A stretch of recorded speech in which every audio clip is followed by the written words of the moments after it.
सुंदरपुर एक छोटा सा शांत शहर था जो पहाड़ियों और फुसफुसाते हुए बांस के झुरमुटों के बीच बसा हुआ था। यहां जिंदगी धीमी रफ्तार से चलती थी। लोग अपने पड़ोसियों को जानते थे, गर्मा गर्म चाय की प्यालियों पर कहानियां बांटते थे और पीढ़ी दर पीढ़ी चली आ रही परंपराओं को थामे हुए थे। सुंदरपुर के बीचों बीच एक प्राचीन मंदिर था जिसके पुराने पत्थर समय के साथ चले आ रहे थे। स्थानीय लोगों ने मंदिर के नीचे एक छिपे हुए कक्ष के बारे में बताया जो पीढ़ी दर पीढ़ी चला आ रहा एक रहस्य था। उन्होंने कहा कि इस कक्ष में एक दरवाजा था, एक अज्ञात दुनिया का दरवाजा। अधिकांश लोगों ने इसे लोक कथाओं के रूप में खारिज कर दिया, लेकिन किंवदंती बनी रही, सुंदरपुर के ताने बाने में बुनी गई। रिया, अर्जुन और सिया इन कहानियों को सुनते हुए बड़े हुए थे। वे सबसे अच्छे दोस्त थे। उनके दिन हंसी और साझा कारनामों से भरे हुए थे। पुराना मंदिर उनका पसंदीदा अड्डा था। इसकी ठंडी छाया गर्मियों की धूप से राहत देती थी। वे स्तंभों पर उकेरी गई जटिल नक्काशी का पता लगाते थे, जिनमें से प्रत्येक देवी देवताओं की कहानी कहती थी। छिपे हुए दरवाजे की किंवदंती हमेशा उनके मन में बनी रहती थी, एक मोहक रहस्य जो सुलझने की प्रतीक्षा कर रहा था। उन्हें क्या पता था कि बचपन की उनकी यह उत्सुकता जल्द ही उन्हें उनके सपनों से परे एक साहसिक कार्य पर ले जाएगी। रिया अपने दोस्तों से अलग थी।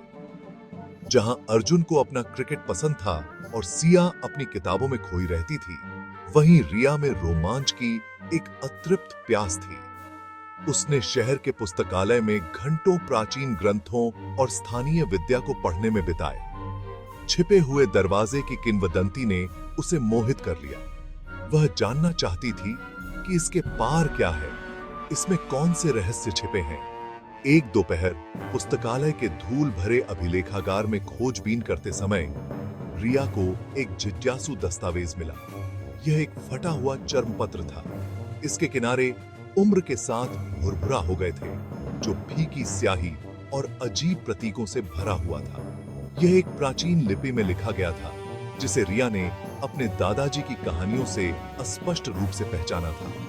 तेज धड़कन के साथ उसने महसूस किया कि यह क्या था। छिपे हुए दरवाजे तक ले जाने वाला एक नक्शा, साथ ही इसे कैसे खोलना है इसका निर्देश भी।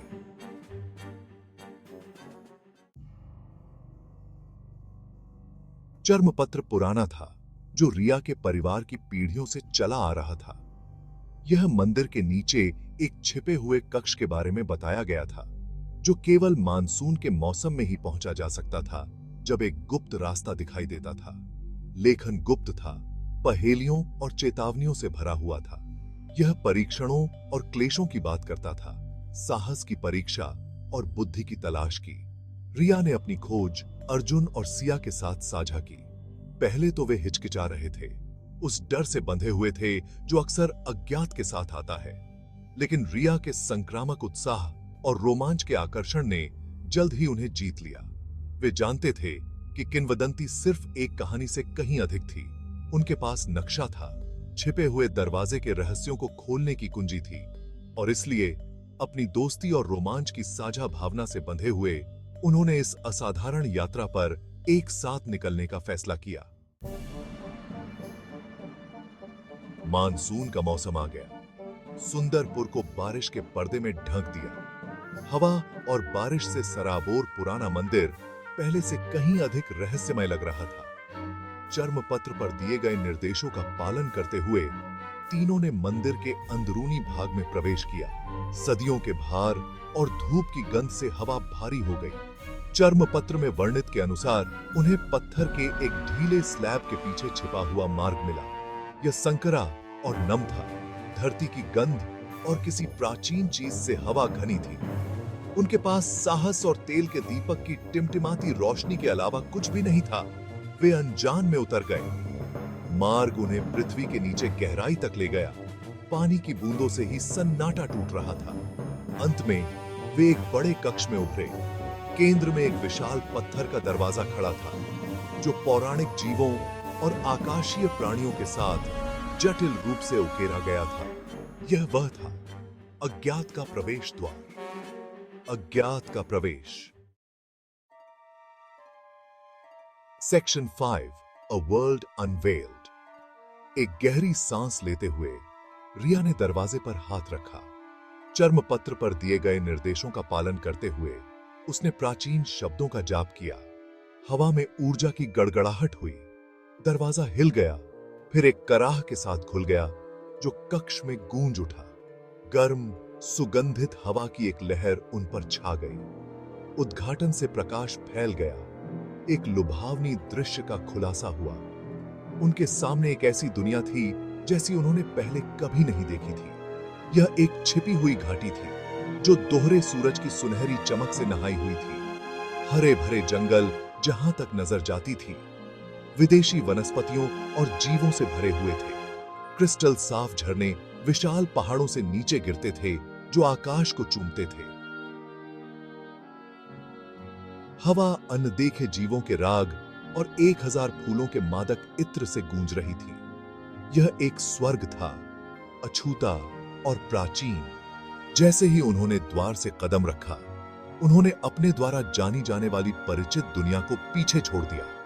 मिथकों और किंवदंतियों के दायरे में प्रवेश किया। उनका रोमांच वास्तव में शुरू हो चुका था। Section 6, the trial of courage. घाटी मनमोहक थी, लेकिन इसमें अपने हिस्से के खतरे भी थे। पहली चुनौती एक उग्र नदी के रूप में सामने आई, जिसका पानी मथ रहा था और झाग रहा था। चर्मपत्र ने एक सुराग दिया। सच्चा साहस पाशविक बल में नहीं, बल्कि एक दूसरे पर भरोसा करने में है।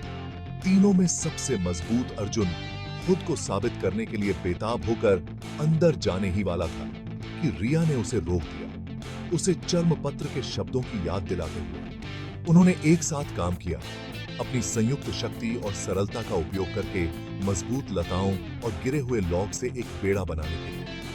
यह उनके भरोसे और टीम वर्क का इम्तिहान था और वे एक साथ अपने डर का सामना करते हुए मजबूत होकर उभरे। Section 7, the labyrinth of lies. उनकी यात्रा उन्हें घाटी में और गहराई तक ले गई, झिलमिलाते क्रिस्टल की एक विशाल संरचना की ओर। यह एक भूल भुलैया थी। इसकी दीवारें फुसफुसाहट और अर्ध सत्य के साथ गूंज रही थीं। हवा एक अस्थिर ऊर्जा के साथ गूंज रही थी। चर्मपत्र ने भ्रम और धोखे की चेतावनी दी। उनसे हर चीज से ऊपर सच्चाई को बनाए रखने का आग्रह किया। भूल भुलैया के भीतर उनका सामना शुद्ध प्रकाश और छाया के प्राणियों से हुआ। प्रत्येक फुसफुसाते हुए प्रलोभन और बुनाई भ्रम। तीनों में सबसे भरोसेमंद सिया उनके वादों से लगभग बह गई थी, लेकिन रिया और अर्जुन चर्मपत्र की चेतावनियों को याद करते हुए सच्चाई पर डटे रहे। उनके बंधन ने सिया को भूल भुलैया की भ्रामक सुंदरता से वापस अपना रास्ता खोजने में मदद की।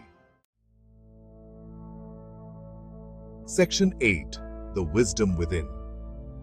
भूल भुलैया के बीचों बीच शांति का एक कक्ष था। यहां कोमल प्रकाश में नहाया हुआ चांदी के पत्तों वाला एक अकेला पेड़ खड़ा था। यह अंतिम चुनौती थी, ज्ञान और आत्म खोज की परीक्षा।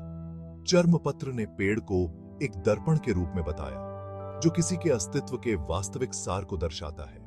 उनमें से प्रत्येक ने पेड़ से संपर्क किया। उनके प्रतिबिंब इसके पत्तों में बदलते और बदलते रहे। उन्होंने अपनी खामियों और आशंकाओं को बड़ा होते देखा, उनकी असुरक्षाओं को उजागर किया, लेकिन उन्होंने अपनी ताकत, अपनी करुणा और एक दूसरे के प्रति अपनी अटूट निष्ठा को भी देखा। पेड़ की बुद्धि पूर्णता प्राप्त करने के बारे में नहीं, बल्कि स्वयं को, दोषों और सभी को स्वीकार करने के बारे में थी। Section 9, homeward bound. परीक्षणों को पारित करने के बाद उनके दिल नए सिरे से ज्ञान से भर गए और उनका बंधन पहले से कहीं ज्यादा मजबूत हो गया। तीनों एक बार फिर विशाल पत्थर के दरवाजे के सामने खड़े हो गए। घाटी, जो कभी अज्ञात का प्रतीक थी, अब परिचितता की भावना रखती थी। उन्होंने अपने डर का सामना किया था, बहुमूल्य सबक सीखा था और अनुभव से रूपांतरित होकर उभरे थे। जैसे ही उन्होंने मंदिर के नीचे कक्ष में वापस कदम रखा, दरवाजा उनके पीछे बंद हो गया। बाहर की दुनिया एक दूर के सपने की तरह लग रही थी, एक साझा रहस्य जो उनके दिलों के करीब था। यात्रा ने उन्हें बदल दिया था, उन्हें खुद को और अपने आसपास की दुनिया की गहरी समझ के साथ छोड़ दिया था।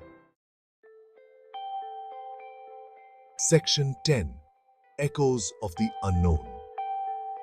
सुंदरपुर में जीवन अपनी लय में लौट आया, लेकिन रिया, अर्जुन और सिया के लिए कुछ भी पहले जैसा नहीं रहा। वे अपने भीतर अपने साहसिक कार्य की गूंज लेकर चले। जो सबक उन्होंने सीखा वह हमेशा के लिए उनके दिलों में बस गया। छिपे हुए दरवाजे ने उन्हें न केवल दूसरी दुनिया में ले जाया था, बल्कि खुद की गहरी समझ में भी ले जाया था। उन्होंने सीखा कि सच्चा साहस डर का अभाव नहीं, बल्कि उस पर काबू पाने की इच्छा शक्ति है।